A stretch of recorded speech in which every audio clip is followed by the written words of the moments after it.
All right, we just got the car back from the shop from a little bit of maintenance and installing a few new parts.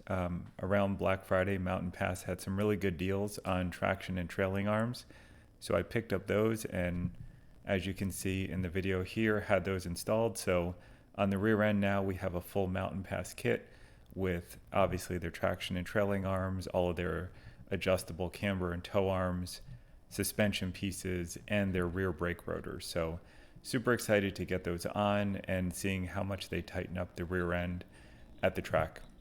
While the car was at the shop, I also had it raised up about 5 millimeters just because it was scraping a little bit during daily driving on speed bumps and steep roads or driveways. And so that was a bit of an inconvenience, and I figured bringing it up a few millimeters would help a lot, and I don't think it'll impact the performance of the car at all. Again, with the super low center of gravity, I think it'll be fine.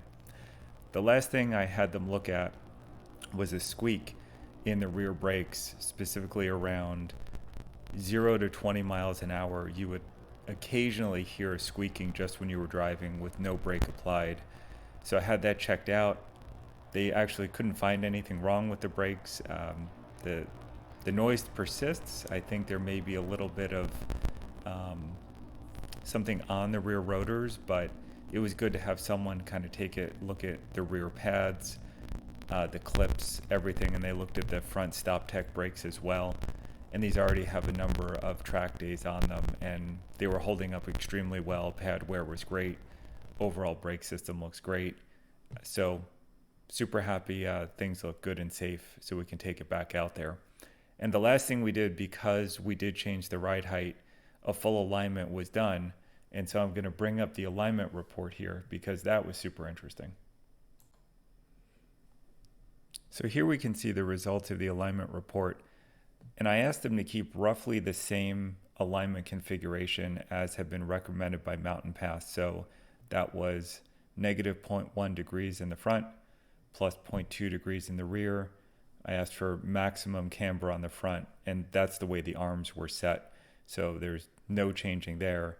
And then on the rear tires, I asked to increase the camber to negative 2 degrees because I did see some wear on the outside rear tires, so wanted to increase the camber a little bit.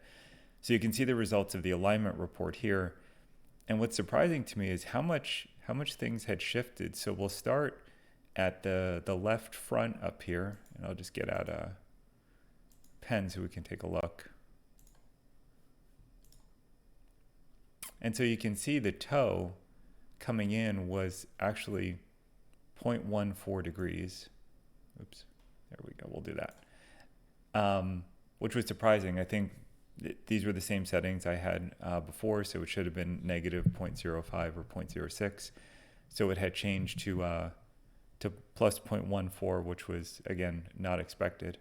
And that was on the left side.